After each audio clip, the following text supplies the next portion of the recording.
So hello guys, welcome to this video. आज इस video में हम रैक के बारे में पढ़ेंगे। जैसा कि आप एलएलएम, एआई इसके बारे में पढ़ रहे हैं, तो बार-बार एक टर्म आती है हमारे पास रैग। तो इस वीडियो में हम रैग को कवर करेंगे बिल्कुल बेसिक से। ये वीडियो बिल्कुल बिगिनर के लिए जिसने बिल्कुल रैग सिस्टम स्टार्ट ही करा है। रैग क्या होता है, क्यों हम रैग को यूज़ करते हैं। तो हम यहाँ पे एग्जांपल लेते हैं एक डॉक्यूमेंट के साथ।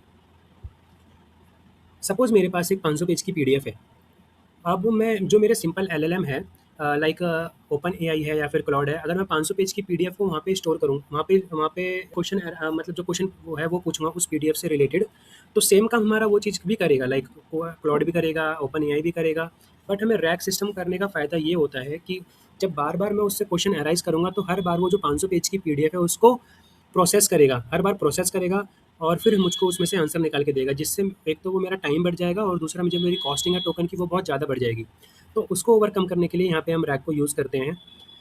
दूसरी चीज़ कि मेरे पास लाइक जो अभी मेरे पास मॉडल्स हम जो एलएलएम यूज़ करते हैं, क्लॉड कर रहे हैं या ओपन एआई यूज़ कर रहे हैं, उनके पास प्री डिफाइंड डेटा सेट हैं जिन पे वो ट्रेन किए गए हुए हैं।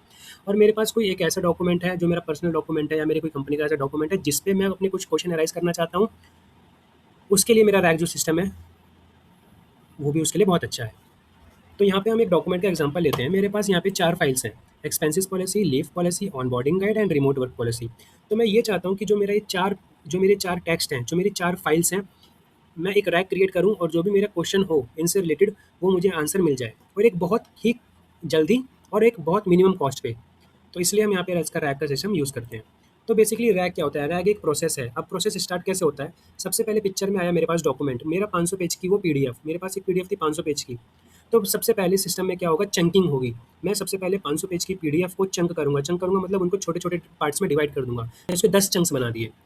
ओके, अब 10 चंक्स बनाने ये मेरी होगी चंकिंग। मैंने उसको डिवाइड डिवाइड कर दिए 10 पार्ट्स में। अब 10 पार्ट में डिवाइड करने के बाद हमारे जो सिस्टम है, सिस्टम को वर्ड समझ नहीं आते हैं, वो बाइनरी सिस्टम है तो उसको नंबर समझ आएगा। अब मुझे उस जो मेरे पर्टिकुलर चंकिंग बनी, मुझे उसको नंबर में कन्वर्ट करना है। अब हमारा पिक्चर में चंकिंग के बाद पिक्चर में आता है एम्बेडिंग। एम्बेडिंग क्या होता है? बेसिकली जो मेरा चंक बना उसको वो एक वेक्टर में क्रिएट करेगा, वेक्टर में कन्वर्ट करेगा। वेक्टर वेक्टर मतलब नंबर में क्रिएट करेगा। होता क्या है, हमने 8th में 9th में पढ़ा है, जैसे 2D एरे पढ़े हैं, 3D एरे पढ़े हैं, जहाँ पे हम एक्स एक्सिस, वाई एक्सिस और जेड एक्सिस को डोनेट करते थे। यहाँ पे हम सेम यहाँ पे एम्बेडिंग क्या काम कर रहा है, अभी मेरा मॉडल पे डिपेंड करता है। मैं एग्जांपल लेता हूँ ओपन एआई मॉडल का, जो मेरा 1538 डायमेंशन एरे पे डेटा स्टोर करता है, या फिर जो मेरा ओलामा है, ओलामा मेरा 738 डायमेंशन एरे पे डेटा को स्टोर करता है। तो सपोज मैं यहाँ पे अगर ओपन एआई का एलएलएम यूज़ कर रहा हूँ एम्बेडिंग करने के लिए, तो जो मेरी चंकिंग बनी, उस चंकिंग को वो 1538 डायमेंशन एरे में स्टोर करेगा। मतलब उतने नंबर क्रिएट करेगा एक चंक के लिए। 1538 नंबर जनरेट करेगा एक चंकिंग के लिए। तो ऐसे मेरे 10 चंक्स में अगर 10 चंक्स बने, तो हर चंक पे उसने अपने एक वेक्टर क्रिएट कर दिया, मतलब उसको नंबर में कन्वर्ट कर दिया। ओके, उसको उसको एक नंबर में कन्वर्ट कर दिया। अब अब उसको मुझे कहीं न कहीं स्टोर करना पड़ेगा। हमारे पास 2 ऑप्शन है, या तो मैं अपने अपने लो अगर मैं कोई छोटा प्रोजेक्ट बना रहा हूँ, टेस्ट प्रोजेक्ट बना रहा हूँ, तो मैं अपने लोकल डेटाबेस, लोकल सिस्टम में भी रख सकता हूँ उसको। नहीं तो यहाँ पे इस वीडियो में हम पाइनकोइन यूज़ कर रहे हैं। पाइनकोइन बेसिकली 2 जीबी तक फ्री डेटा स्टोर करता है मेरा क्लाउड पे। That's why I am using Pinecoin here. Pinecoin पे आपको कुछ नहीं करना, अपना जाके अकाउंट क्रिएट करना है और एक एपीआई की जनरेट होती है, उस एपीआई की को अपने सिस्टम में डालना है, जिससे सपोज और उसको जब लाइक मैंने ईएनवी में पाइनकोइन की एपीआई की यहाँ पे डाली हुई है, और जो भी मैंने पाइनकोइन का यहाँ पे एक नाम दिया हुआ है, जो मैंने यहाँ पे वहाँ पे सिस्टम में नाम दिया था, सिर्फ आपको एपीआई की चाहिए यहाँ पे यूज़ करने के लिए। ठीक है, तो यहाँ पे अब हुआ क्या, मेरा जो मेरे वेक्टर बने उन वेक्टर को मैंने वेक्टर डीबी मतलब पाइनकोइन में स्टोर कर दिया। तो यहाँ तक मेरा एक सिस्टम क्रिएट हुआ। अब पिक्चर में आता है कि सपोज मेरी ये चार जो डॉक्यूमेंट थी मेरे क्लाउड में सेव हो गए। एक्सपेंस पॉलिसी है, और मैं यहाँ पे क्वेश्चन पूछता हूँ related to like all claims must be submitted within 30 days of the expense being incurred. तो लाइक मैं क्वेश्चन ये पूछता हूँ कि in how many days my claim can be settled. So ये मेरा एक क्वेश्चन है। सपोज मेरे से एक क्वेश्चन है। उस क्वेश्चन को सबसे पहले हम इसकी इसकी भी एम्बेडिंग करेंगे, और जब मेरा एम्बेडिंग हो जाएगा मतलब वो वेक्टर क्रिएट हो गया। अब उस वेक्टर क्रिएट होने के बाद क्या हुआ, वो पाइनकोइन में जाएगा और उस पाइनकोइन में सर्च करेगा। अब पाइनकोइन में सर्च कैसे करेगा, यहाँ पे हमारे पास 2 टर्म होती हैं, एक तो कोसाइन सिमिलरिटी और एक द वैल्यू ऑफ के। ये भी 2 वेक्टर के एंगल, जो भी पास का एंगल होगा, ओके, वो डॉक्यूमेंट वहाँ से वो रिट्रीव करेगा। और कितने डॉक्यूमेंट मुझे रिट्रीव करने हैं, ये मुझे बताता है वैल्यू ऑफ के। यहाँ पे हमारे कोड में मैंने यहाँ पे क्वेरी में लाइक मैंने यहाँ पे के की वैल्यू 3 ली हुई है। तो मैं क्या बोल रहा हूँ कि जो भी मेरा क्वेश्चन बना, उस क्वेश्चन की जो भी एम्बेडिंग हुई, उससे रिलेटेड मेरे पास 3 डॉक्यूमेंट पाइनकोइन से निकल के एक्सट्रैक्ट होके आ जाएँ। अब अब मेरा प्रोसेस क्या हुआ कि मेरे पास मेरा क्वेश्चन क्वेश्चन है और जो 3 डॉक्यूमेंट एम्बेड होके आए, वो है। अब मैं उन 2 चीज़ को अपने एलएलएम को दूँगा और वो एलएलएम उन 3 डॉक्यूमेंट्स में से ही मेरा आंसर निकाल के देगा। अब यहाँ पे मेरा फ़ायदा क्या हुआ कि इंस्टेड ऑफ 500 पेज की जो पीडीएफ है, वो मैंने पूरी प्रोसेस होने को देता। अब एलएलएम को सिर्फ़ वो 50 लाइन ही सपोज़ सिर्फ़ 50 लाइन ही रीड करनी है और जो मेरा आंसर है वो एक्सट्रैक्ट करके देना है। तो यहाँ पे क्या हुआ, मेरा एक तो टाइम बचा, सबसे बड़ी चीज़ है मेरी कॉस्टिंग बची, जो मेरे टोकन्स हैं वो बहुत कम ही खर्च हुए। अब मेरे पास एक सिस्टम क्रिएट हो गया, ये पूरा रैक सिस्टम है, ये एक पूरा रैक सिस्टम क्रिएट हो गया है। अब यहाँ पे मैं नंबर्स ऑफ क्वेश्चन अपने पूछ सकता हूँ और मेरा फ़ायदा क्या हुआ, यहाँ पे मेरे एक तो टोकन बचेंगे, दूसरा मेरा टाइम बचेगा स्पेसिफिक और मेरे पास एक्यूरेट आंसर आएगा यहाँ पे। ओके, अब मैं आपको ये चीज़ करके दिखाता हूँ। सपोज़ मैंने यहाँ पे कुछ फाइल्स हैं, ये मैंने क्रिएट कर रखी है। मेरे पास query.js है। query.js का मतलब क्या हुआ, जो मेरे पास क्वेरी आई, मतलब जो मेरी क्वेश्चन था, वो क्या काम करेगा, पहले तो उसको पहले उसकी एम्बेड करा। एम्बेड करने के बाद वो मेरा पाइनकोइन में गया सर्च करने। सपोज़ मेरे पास मैंने इसको एक एपीआई भी बना लिया इसके आपको दिखाने के लिए। मैं यहाँ पे पूछता हूँ what is the meal expenses limit, what is the meal expenses limit, और मैं यहाँ पे सर्च करने गया। सर्वर रिस्टार्ट करते हैं। यहाँ पे मेरा सर्वर क्रिएट हो चुका है और रन कर रहा है वो 3000 पे।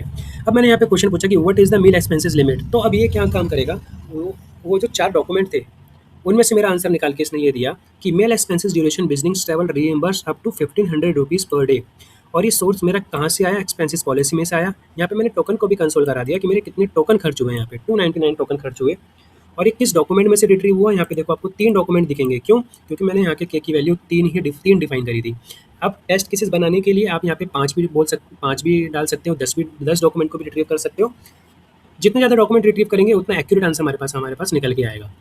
ओके, अब हमारे पास एक वर्ड आता है यहाँ पे इंजेशन, इंजेस्ट बोलते हैं, इंजेक्शन बोलते हैं।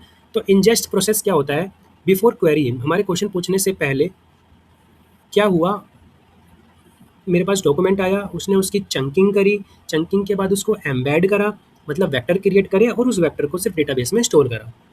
That's it.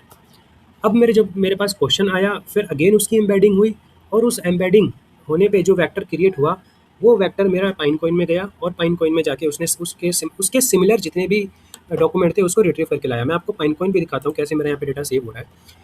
ये मेरा पाइनकोइन था, जो भी मेरे डॉक्यूमेंट थे यहाँ पे उसने मेरे पास 20 उसकी चंकिंग जो करी थी, 20 चंक करे, तो 20 चंक की मतलब मेरे पास 20 डॉक्यूमेंट क्रिएट हो गए। ये मेरी चंकिंग, यहाँ पे मेरे 20 डॉक्यूमेंट है यहाँ पे ये, ठीक है। ओके, तो अब जो मेरी क्वेश्चन की एम्बेडिंग हुई, उनके जो क्वेश्चन की एम्बेडिंग हुई, उसका जो वेक्टर था, अब उस वेक्टर के जो नंबर थे उनके जो पास में, मतलब कोसाइन सिमिलैरिटी एक रूल, एक एल्गोरिथम, एक रूल होता है, मैथमेटिक्स रूल होता है, उसके अकॉर्डिंग वो मेरे पास 3 डॉक्यूमेंट सर्च करके लाएगा जो भी उसके बिल्कुल पास होंगे और ये नंबर मेरा 0 to 1 में लाई करता है, या ये मेरा रैक कहलाएगा। और इस वीडियो में सिर्फ हम इतना ही अभी करेंगे। अगली वीडियो में हम एडवांस रैग, अभी इस वीडियो में हमने सिर्फ चंकिंग की बात करी। अब मेरे पास यहाँ पे मल्टीपल चंक्स होते हैं, मल्टीपल लाइक फिक्स साइज हो गया, सेंटेंस चंकिंग हो गई, सिमेंटिक चंकिंग हो गई, रिकर्सिव चंकिंग हो गई। तो ये थोड़ा एडवांस पार्ट है जो हम अगली वीडियो में कवर करेंगे। और यहाँ पे हमने एक नॉर्मल रैग परफॉर्म करा, ओके, जिसे हम बोलते हैं नैव रैग। अब यहाँ पे मल्टीपल टाइप ऑफ रैग भी होते हैं, like naive RAG, hybrid search, agentic RAG, graph RAG. तो ये हमारे लाइक एडवांस रैग हैं। रैग समझना बिल्कुल बिगिनिंग से कि रैग होता क्या है, रैग सिस्टम वर्क कैसे करता है। तो इस वीडियो में आपको सिर्फ ये पूरा जानकारी मिल जाएगी। और अगर आपको इसका जो हमारे पास जो कोड है, इसका कोड चाहिए तो आप कमेंट बॉक्स में अपनी ईमेल आईडी डाल देना, मैं आपको इसका कोड की जो जिप है वो आपको भेज दूंगा। Thank you guys.